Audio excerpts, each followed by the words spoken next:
Hello everyone, welcome to गुरमंत्र शिक्षा का ग्रंथ। सो गाइस, आज हम लोग रेस्पिरेशन चैप्टर में नेक्स्ट टॉपिक स्टार्ट करने वाले हैं। That will be about fermentation. So fermentation की अगर हम बात करते हैं तो फर्मेंटेशन प्रोसेस सबसे पहले तो आपके ईस्ट के द्वारा परफॉर्म किया जाता है। Okay, so in fermentation by yeast, the incomplete oxidation of glucose is achieved under anaerobic conditions by set of reaction where pyruvic acid is converted to CO2 and ethanol. So this is very important statement regarding fermentation कि fermentation yeast के द्वारा होता है and होता क्या है, ये incomplete oxidation होता है किसका, ग्लूकोज का, right? and incomplete oxidation हो रहा है, that means इसको आप इसमें एनएरोबिक कंडीशंस की रिक्वायरमेंट होती है। एनएरोबिक कंडीशंस का मतलब है कि O2 की स्कैरसिटी या फिर O2 की कमी, ओके, या फिर आप बोल सकते हो कि जहां पे ऑक्सीजन अवेलेबल ना हो। By set of reaction where pyruvic acid is converted to CO2 and ethanol. और इसके अंदर क्या होता है कि जो पायरुविक एसिड है, जो ग्लाइकोलिसिस का आखिरी प्रोडक्ट था पायरुविक एसिड, वो आपका CO2 और इथेनॉल के अंदर कन्वर्ट कर दिया जाता है, right? The enzymes pyruvic acid, decarboxylase and alcohol dehydrogenase catalyzes these kind of reactions. Okay, enzyme के अंदर pyruvic acid, decarboxylase और alcohol dehydrogenase ये reaction को perform कराता है। In animal cells also, like muscle, during exercise when oxygen is inadequate for cellular respiration, pyruvic acid is reduced to lactic acid by the lactate hydrogenase. ठीक है। अब animal cell के अंदर क्या होता है, जब कोई भी पर्सन बहुत ज्यादा एक्सरसाइज कर लेता है तो वहां पे उसके मसल्स के अंदर O2 की सप्लाई थोड़ी कम हो जाती है और ऑक्सीजन की कमी की वजह से जो पायरुविक एसिड होता है वो किसके अंदर कन्वर्ट हो जाता है, लैक्टिक एसिड के अंदर। किस एंजाइम की वजह से, बाय लैक्टेट डिहाइड्रोजनेज। ओके, तो ये कहां पे होता है, ये रिएक्शन होती है मसल्स के अंदर। कब? During the excessive exercise. The reducing agent is NADH plus H plus, which is reoxidized to NAD plus in both the process. और यहाँ पे reducing agent क्या होता है, जब आपका पायरुविक एसिड या तो CO2 और इथेनॉल के अंदर कन्वर्ट हो रहा है, या फिर आप बोल सकते हो जब आपका मसल्स के अंदर लैक्टिक एसिड में कन्वर्ट हो रहा है, उस प्रोसेस के दौरान जो reducing agent होता है that is your NAD plus plus H plus. Okay. In both lactic acid and alcohol fermentation, not much energy is released. ठीक है, कितनी एनर्जी रिलीज होती है, less than 7%. This data is very important. ठीक है, less than 7% energy जो होती है वो रिलीज होती है। ठीक है, नेक्स्ट अगर हम बात करते हैं, yeast poisons themselves to death when the concentration of alcohol reaches about 13%। ठीक है, जैसे ही अल्कोहल की कंसेंट्रेशन ईस्ट के केस में, इथेनॉल की कंसेंट्रेशन मोर देन 13% होती है या फिर ऑलमोस्ट 13% होने लग जाती है, तो ईस्ट की खुद डेथ हो जाती है। ठीक है, so this is also very important, काफी बार एग्जाम के अंदर पूछ लिया जाता है। ओके, नेक्स्ट हम बात करते हैं, in eukaryotes these steps take place within the mitochondria and requires O2. Aerobic respiration is the process that leads to a complete oxidation of organic substance in presence of oxygen. ठीक है, anaerobic condition क्या थी, जब वहां पे O2 की supply नहीं थी, और एरोबिक कंडीशन क्या है, जब वहां पे O2 प्रेजेंट है। Okay, and releases CO2, water and large amount of energy present in the substrate, right? Next हम बात करने वाले हैं about aerobic respiration. So aerobic respiration की अगर आप बात करते हो तो सबसे पहले एरोबिक रेस्पिरेशन कहां पे टेक प्लेस करती है, it take place within the mitochondria. कहां पे होगी एरोबिक रेस्पिरेशन, माइटोकॉन्ड्रिया के केस के अंदर। The final product of glycolysis, final product क्या था, pyruvate, is transported from cytoplasm into mitochondria. The crucial events in the aerobic respiration are, दो crucial events पाए जाते हैं एरोबिक रेस्पिरेशन के अंदर। वो दोनों इवेंट्स क्या हैं? Number 1 event is complete oxidation of pyruvate by step wise removal of all the hydrogen atom having 3 molecules of CO2। ठीक है, क्या होगा कि कंप्लीट ऑक्सीडेशन होने वाला है पायरुवेट का, स्टेप बाय स्टेप होगा और जितने भी हाइड्रोजन एटम्स प्रेजेंट होंगे उन्हें रिमूव कर दिया जाएगा। ठीक है, और इस वजह से यहाँ पे 3 CO2 आपको देखने को मिलेंगी। Next one is the passing on the electrons removed as a part of hydrogen atom to molecular oxygen with simultaneous synthesis of ATP. और सेकेंड स्टेप में आपका एटीपी का सिंथेसिस होगा। What is interesting to note is that first process take place in the matrix of mitochondria। ये वाला जो process है, first process जो है जिसके अंदर आपका हाइड्रोजन रिमूव हो रहा है, ये कहां पे होने वाला है? माइटोकॉन्ड्रिया के मैट्रिक्स के अंदर। ठीक है।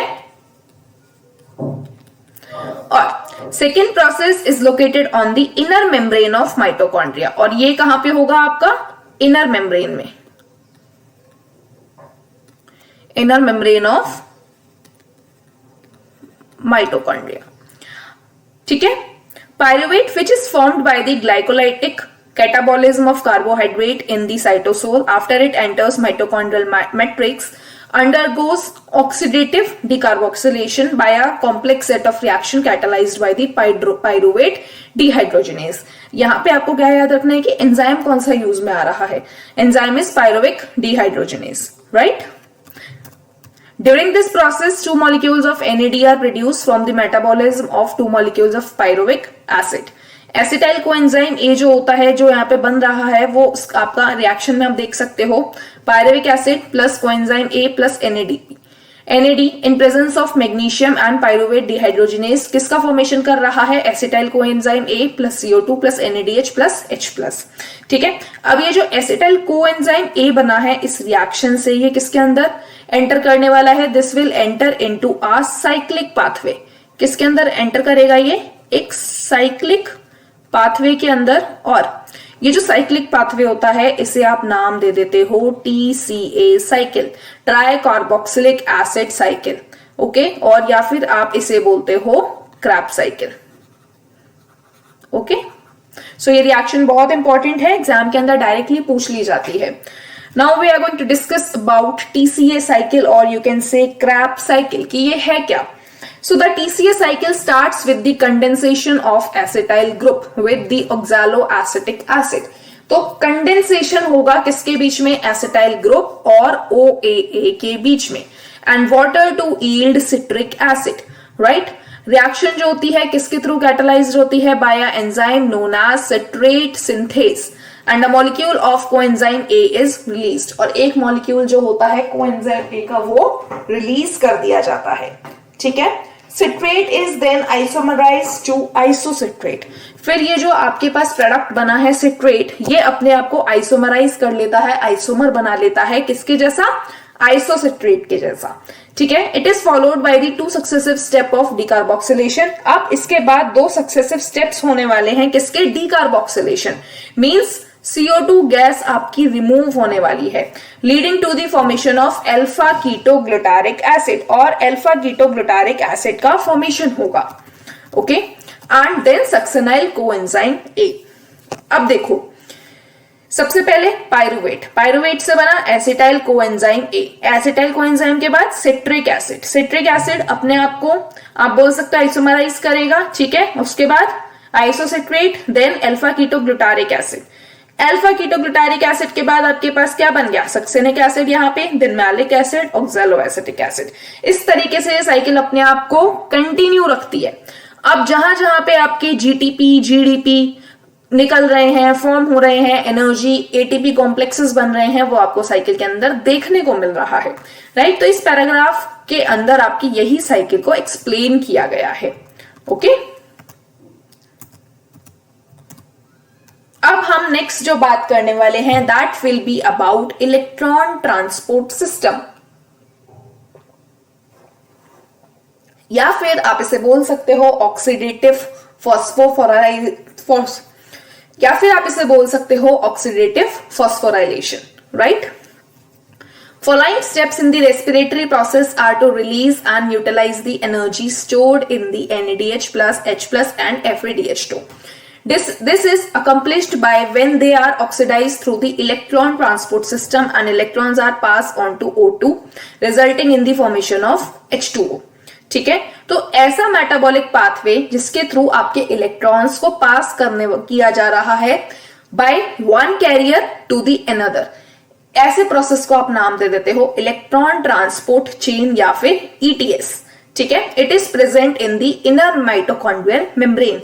मोस्ट इंपॉर्टेंट, आप जो भी प्रोसेस पढ़ते हो सबसे पहले आप दिमाग में ये क्वेश्चन लाया करो कि ये प्रोसेस हमारी बॉडी के अंदर किस ऑर्गन के अंदर किस पार्ट में हो रही है, ठीक है। क्वेश्चंस एग्जाम के अंदर डायरेक्टली पूछे जाते हैं, ओके। सो ईटीएस आपकी कहां हो रही है? It is present in the inner mitochondrial membrane, okay. Electrons from NADH produced in the mitochondrial matrix during the citric acid cycle oxidized by an NADH dehydrogenase, जिसे आप नाम देते हो complex 1। This is also very important. Complex 1 कौन सा है? ETS के अंदर, इलेक्ट्रॉन चेन सिस्टम के अंदर कौन सा है? NADH dehydrogenase। And electrons are then transferred to the ubiquinone located within the inner membrane। और उसके बाद इलेक्ट्रॉन्स को कहां ट्रांसफर किया जाता है? यूबिक्विनोन के पास। ये भी एक आपका इलेक्ट्रॉन कैरियर है जो कि प्रेजेंट है with in the inner membrane. यूबिक्विनोन also receives reducing equivalent via FADH2 complex 2। complex 2 कौन सा है? FADH2। complex 1 was NADH dehydrogenase। NADH dehydrogenase के बाद यूबिक्विनोन ने उस इलेक्ट्रॉन को एक्सेप्ट किया, फिर FADH2 जो कि आपका कॉम्प्लेक्स 2 है, that is generated during the oxidation of succinate in the citric acid cycle. ये जो FADH2 था ये कब जनरेट हुआ? During the oxidation of succinate. जो सक्सिनेट आपका सिट्रिक एसिड साइकिल या क्रेब्स साइकिल के अंदर बन रहा था तब उसने ये जनरेट किया। द रिड्यूस्ड यूबिक्विनोन, जिसे आप बोलते हो ubiquinol, okay, this is also very important, ठीक है। Reduce form of ubiquinone is known as ubiquinol. ये भी काफी बार एग्जाम्स के अंदर पूछ लिया जाता है। Is then oxidise with the transfer of electrons to cytochrome C via cytochrome BC1 complex, that is your complex number 3, ठीक है। complex 3 is BC1 complex। cytochrome C is a small protein attached to outer surface of inner membrane and acts as a mobile carrier for transfer of electron between complex 3 and 4, ठीक है। complex 4 का नाम क्या है? complex 4 is cytochrome C oxidase। आपको basically यहां पे complexes के नाम जरूर याद रखने हैं, ठीक है। Containing cytochromes A and A3 and 2 copper centers। When the electron passes from one carrier to another via complex 1 to 4 in the electron transport chain, they are coupled to ATP synthase, that is your complex number 5, for the production of ATP and ADP and inorganic phosphate। So ETS के अंदर क्या होगा? Complex 1 आएगा, complex 1 के बाद 2, 3, 4 and then last में 5। Complex 5 कौन सा होने वाला है आपका? ATP सिंथेस, ठीक है। ATP सिंथेस क्या करने वाला है आपके लिए? Production of ATP from ADP और इनऑर्गेनिक फॉस्फेट का प्रोडक्शन होने वाला है, ठीक है। The number of ATP molecule synthesize depends on the nature of electron donor. और कितने नंबर ऑफ ATP प्रोड्यूस होने वाले हैं वो किस पे डिपेंड करने वाला है? Nature of the donor, right. Example के तौर पे oxidation of 1 molecule of NADH giving rise to 3 molecule of ATP। अगर एक NADH मॉलिक्यूल का आप ऑक्सीडेशन करा रहे हो तो कितने मॉलिक्यूल्स ऑफ ATP बनेंगे? 3 मॉलिक्यूल्स ऑफ ATP। अगर आप एक FADH2 का ऑक्सीडेशन करा रहे हो तो कितने मॉलिक्यूल्स ऑफ ATP जनरेट होने वाले हैं? 2 मॉलिक्यूल्स ऑफ ATP, ठीक है। This is very important, okay. एक मॉलिक्यूल ऑफ NADH के से आपको मिलते हैं 3 मॉलिक्यूल ऑफ ATP, जबकि एक मॉलिक्यूल ऑफ FADH2 से मिलते हैं 2 molecules of ATP। This is very important, ठीक है। नोट करके रखो, स्टार मार्क करके रखो। Although the aerobic process of respiration take place only in the presence of oxygen, जबकि आप जानते हो एरोबिक प्रोसेस जो होने वाली है वो सिर्फ और सिर्फ ऑक्सीजन की प्रेजेंस में ही होगी। The role of oxygen is limited to the terminal stage of the process, yet presence of oxygen is vital since it derives whole process by removing hydrogen from the system। ये चीज आप पहले ही पढ़ चुके हो कि सारे के सारे हाइड्रोजन यहां से रिमूव होने वाले हैं। Oxygen acts as the final hydrogen acceptor. और ये क्वेश्चन भी हमेशा एग्जाम के अंदर पूछा जाता है कि during ETC electron transport chain या इलेक्ट्रॉन ट्रांसपोर्ट सिस्टम कि कौन सा ऐसा मॉलिक्यूल है जो फाइनल हाइड्रोजन एक्सेप्टर की तरह काम करता है? That is your oxygen, okay. The energy release during the electron transport system is utilised in the synthesising of ATP with the help of ATP synthase, that is your complex number 5। और ये हम पहले ही पढ़ चुके हैं कि complex 5 जो है वो ATP को बनाने में हेल्प करता है। The complex consists of two major complex components F1 and F0 particle। Complex number 5 जो है आपके पास एटीपी सिंथेस, इसके पास भी फर्दर दो कंपोनेंट्स हैं। कौन कौन से कंपोनेंट्स हैं? F1 particle and F0 particle. ठीक है, ये आप देख सकते हो यहाँ पे। The F1 headpiece is a peripheral membrane protein complex and contains the site for synthesis of ATP from ADP and inorganic phosphate. F1 का काम क्या है? ये आपका हेडपीस है, पेरिफेरल मेम्ब्रेन प्रोटीन कॉम्प्लेक्स बनाता है, और यहाँ पे ये कैसी साइट है? Synthesis of ATP and ADP as well as inorganic phosphate के लिए सिंथेसिस साइट की तरह काम करता है।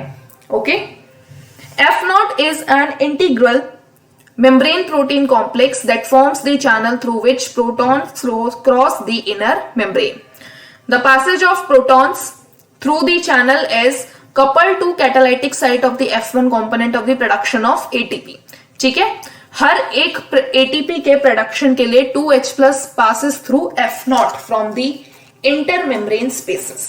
ठीक है, ये बात हो गई आपकी इलेक्ट्रॉन ट्रांसपोर्ट चेन की, right.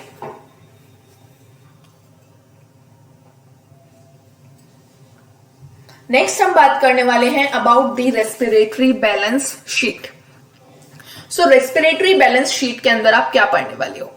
It is possible to make calculation of the net gain of ATP for every glucose molecule oxidize. Ultimately हमने कहां से स्टार्ट किया था? हमने स्टार्ट किया था ग्लाइकोलिसिस से। ठीक है, अब देखो, हमने ग्लाइकोलिसिस के बाद सारी प्रोसेस पढ़ ली और उसके बाद हम एंड रिजल्ट पे आए कि एटीपी का प्रोडक्शन होना चाहिए। अब एटीपी का प्रोडक्शन तो चाहिए, अब उसके लिए हम लोग क्या करने वाले हैं कि रेस्पिरेटरी बैलेंस शीट बनाने वाले हैं कि हर एक ग्लूकोज के मॉलिक्यूल के लिए जो कि ऑक्सीडाइज हुआ है उसमें हमने कितना एटीपी को गेन किया है। But in reality this can be remain only a theoretical exercise, और इसे हम थियोरेटिकल एक्सरसाइज की तरह परफॉर्म करते हैं, right. These calculations can be made only on certain assumptions that, कुछ assumptions हैं, उनके बेसिस पे हम लोग रेस्पिरेटरी बैलेंस शीट को कंप्लीट करते हैं। So there is a sequential orderly pathway functioning which one substrate forming the next and with glycolysis, TCA cycle and ETC pathway following one after another। सबसे पहले हमने glycolysis पढ़ा, then TCA cycle and then ETC, या फिर electron transport system। The NADH synthesized in glycolysis is transferred into the mitochondria and undergoes oxidative phosphorylation, right? एक तरीके से आप बोल सकते हो कि आपने जो अब तक पढ़ा है उसका एक समराइज्ड फॉर्म में आपको रेस्पिरेटरी बैलेंस शीट को फिल करना है। None of the intermediate in the pathway are utilized to synthesize any other compound. Only glucose is being respired. No other alternate substrate are entering in the pathway at any of the intermediary stages. Right? ये कुछ 4 points थे, इनका आज सच आपको ये याद रखने की जरूरत नहीं है, क्योंकि अगर आपने शुरू से चैप्टर को अच्छे से स्टडी किया है तो आपको पता है कि सबसे पहले आपने क्या पढ़ा और वहां पे आपके पास एंड प्रोडक्ट क्या था। Okay, now let us compare fermentation and aerobic respiration।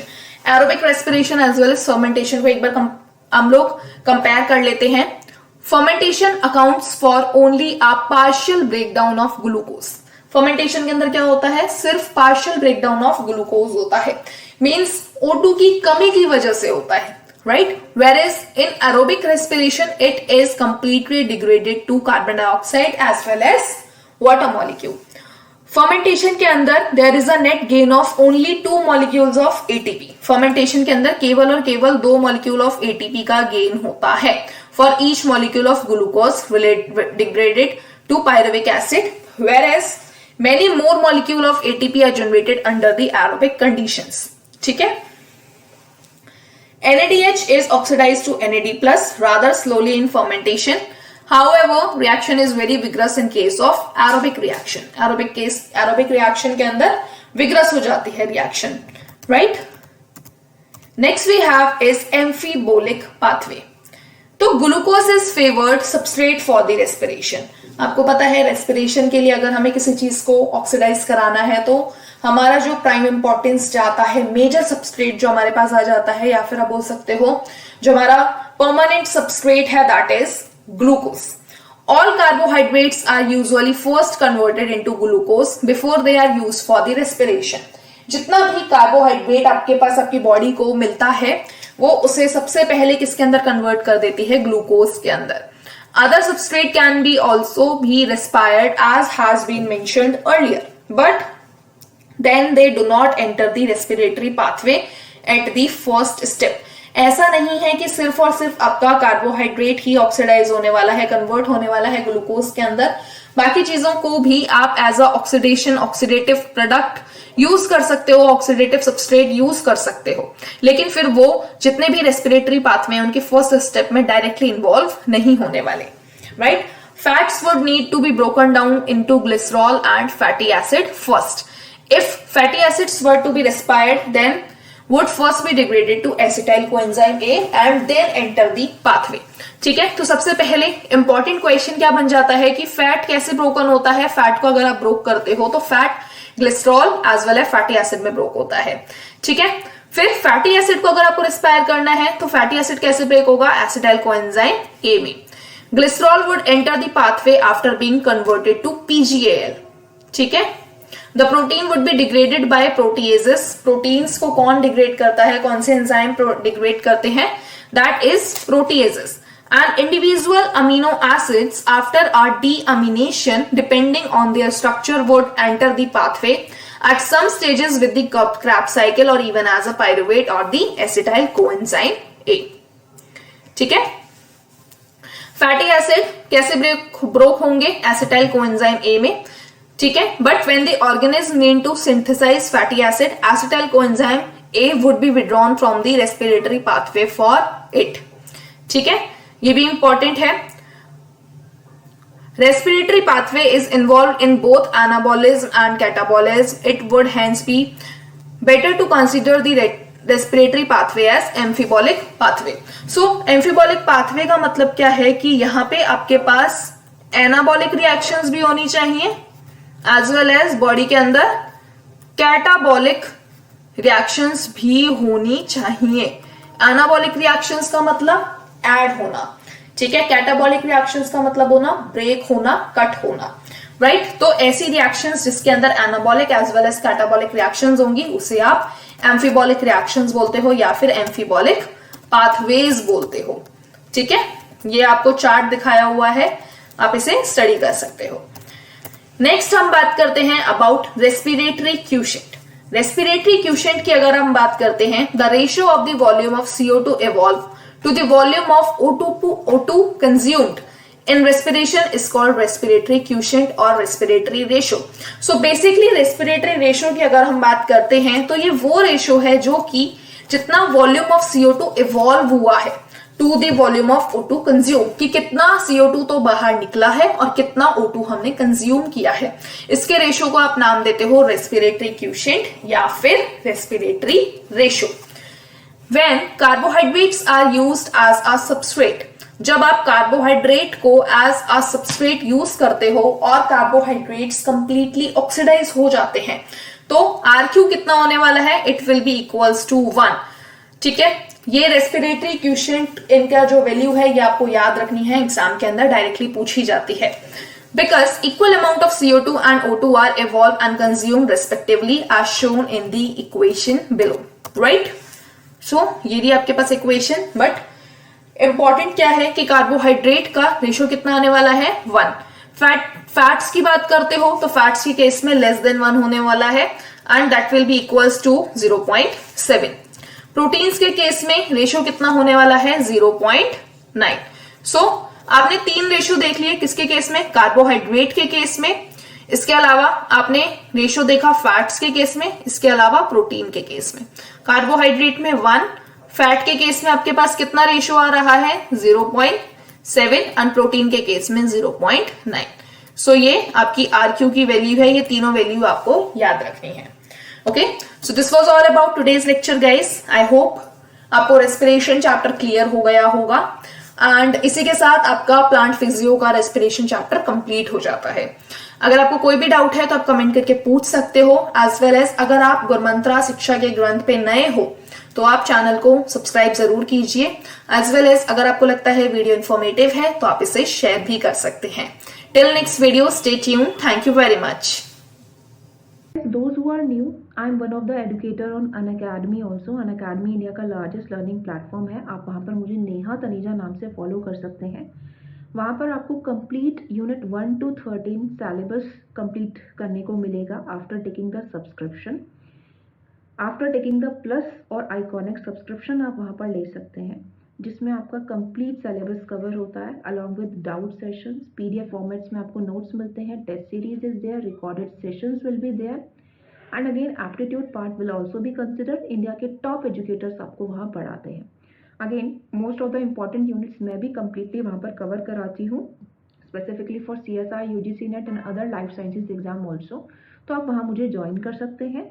अगर आपको कोई भी क्वेरी है तो आप मुझे डायरेक्टली मेल भी कर सकते हैं in case if you have any sort of query. And अगर आपको सारी नॉलेज है तो आप डायरेक्ट सब्सक्रिप्शन ले सकते हैं using my referral code that is simply Neha NEHA to get 10% discount on total fees, चाहे वो प्लस सब्सक्रिप्शन हो चाहे वो आइकॉनिक सब्सक्रिप्शन हो। कोई और क्वेरी है तो आप मुझे डायरेक्टली मेल भी कर सकते हैं।